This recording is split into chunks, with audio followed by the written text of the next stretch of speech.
안녕하세요. 대북권의 공기현입니다. 한국은행의 금리 인상 결정을 일주일 앞두고 있는 상황에서 부동산 시장의 큰 악재 두 가지가 발표가 됐습니다. 그와 더불어서 호재 두 가지도 같이 알아볼 건데요. 이렇게 악재와 호재가 같은 시기에 동시에 나오고 있는데 많은 분들의 관심은 악재 쪽에 집중이 돼 있다 보니까 균형 있는 시각을 갖는데 조금 저해되는 그런 상황이 만들어지고 있죠. 그래서 우리 시청자분들이 균형 있는 시각으로 시장을 바라보고 제대로 판단할 수 있는데 도움이 됐으면 좋겠습니다.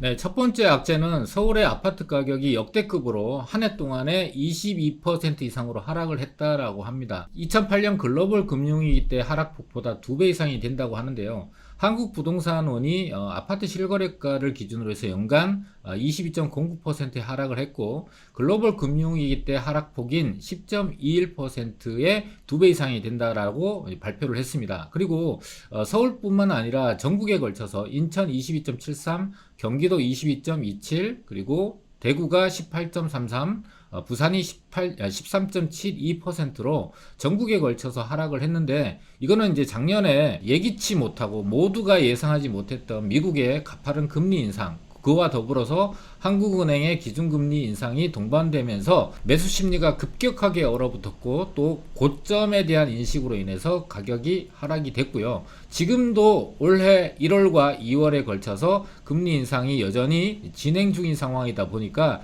이런 지표가 발표가 되게 되면은 안 그래도 얼어붙어 있던 매수 심리를 더욱더 얼어붙게 해서 추가적인 가격 하락에 대한 우려가 커지고 있는 상황인 거죠. 악재가 발표된 날 같은 날 호재도 발표가 됐는데요. 이 주택 매매 시장 소비 심리 지수라는 것이 큰 폭으로 개선이 돼서 6개월 만에 최고치를 나타냈다고 합니다. 자, 국토연구원에서 2022년도 부동산 시장 소비자 심리 조사라는 지표를 발표를 했는데요. 전국적으로 지표가 81.7에서 한 달 만에 91.5%로 큰 폭으로 개선이 됐고요. 특히나 서울 같은 경우는 82.1에서 93.8로 11.7포인트나 큰 폭으로 상승을 했는데, 이 심리지수의 기준 같은 경우는 94 이하는 하강 국면이 여전히 지속이 되고 있다 라는 것이고, 95에서 114는 보합권에 접어들었다, 그리고 115 이상은 상승 국면이다 라고 이해하시면 됩니다. 자, 1월의 지표가 93.8이니까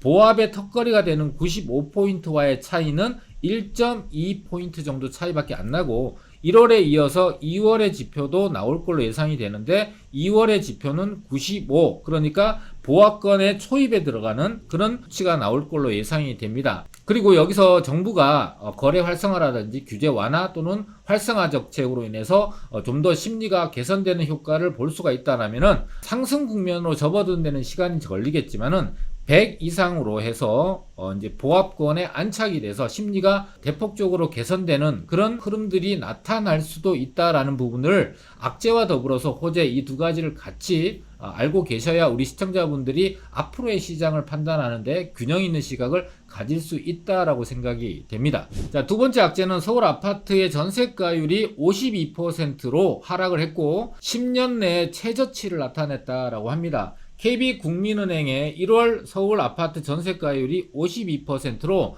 전월 52.9%에 비해서 0.9포인트가 하락을 했는데, 이 52%는 2012년 5월 이후에 최저치를 나타냈다라고 합니다. 전세 가격이 하락을 하니까 전세가율도 낮아지게 되는 건데, 이 가격이 하락하는 이유는 결과적으로는 금리 때문이죠. 전세 세입자분들이 대부분 다 전세자금 대출을 받아서 전세를 들어오기 때문에 지난해에 급격한 기준금리 상승과 전세 대출에 직접적인 영향을 주는 코픽스 금리도 무려 4.3% 정도까지 올라왔거든요. 이 4.3%에다가 가상금리를 더해서 대출금리가 나타나게 되는데요. 이 가상금리가 앞으로 얼마까지 올라갈지 모르는 불확실성에 대한 위험 부분까지를 추가적으로 붙이다 보니까 전체적으로 6%에서 7% 정도의 매우 높은 전세 금리가 형성이 돼 버렸거든요.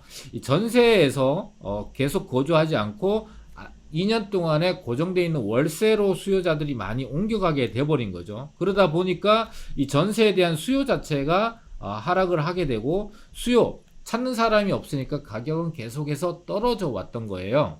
그리고 한국은행에서 다음 주에도 베이비 스텝인 0.25의 금리 인상이 지금 현재 거의 다 확실하게 올라갈 거다라고 예측을 하고 있는 상황이다 보니까 여전히 높은 기준금리를 형성하고 있기 때문에 쉽게 이 전세 수요가 살아나긴 좀 어렵다라고 보는 시각들도 굉장히 많습니다. 자, 그런데 전세자금 대출 금리에 직접적인 영향을 주는 이 코픽스 금리에 대한 호재가 비슷한 시기에 발표가 됐습니다.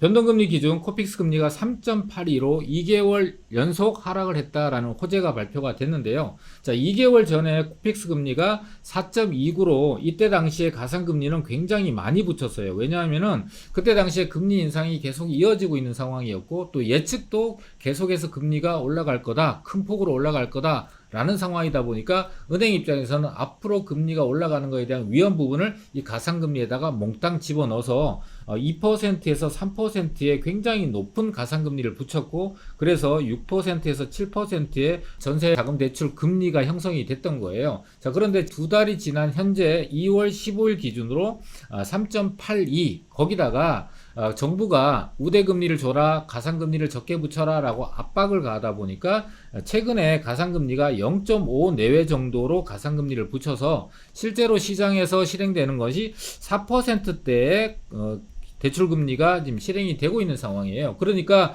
6, 7%에 비해서 무려 2%에서 3%나 금리가 굉장히 큰 폭으로 낮아진 거예요. 거기다가 이제 다음 달이죠. 3월에 되게 되면은 정부가 기금을 통해서 특례 보금자리처럼 특례 전세 고정 대출을 이제 출시를 하게 됩니다. 최근에 이 특례 보금자리론에 많은 분들이 이제 이 신청을 하게 되면서 거래일 기준으로 7일 만에 10조 원이나 대출이 실행이 됐다라는 뉴스가 나왔다시피 이 전세자금 대출 고정금리 상품도 3월에 출시가 되면 많은 분들이 신청을 해서 저금리로 갈아타려고 하는 분들이 굉장히 많아질 거고 신규로 전세로 들어가시는 분들도 이 기금을 통한 전세 고정 대출을 이용한다면 훨씬 더 작은 부담으로 이제 전세를 얻을 수가 있게 되잖아요. 자, 이렇게 전반적으로 대출금리와 고정금리 형태로 바뀌고 있는 상황이지만 전반적으로 전세에 대한 거래량도 같이 늘어나줘야 전세 가격이 하락을 멈추고 바닥을 확인할 수 있다라고 알 수가 있게 되거든요. 그래서 서울의 특히 아파트 전세 거래량을 보게 되면은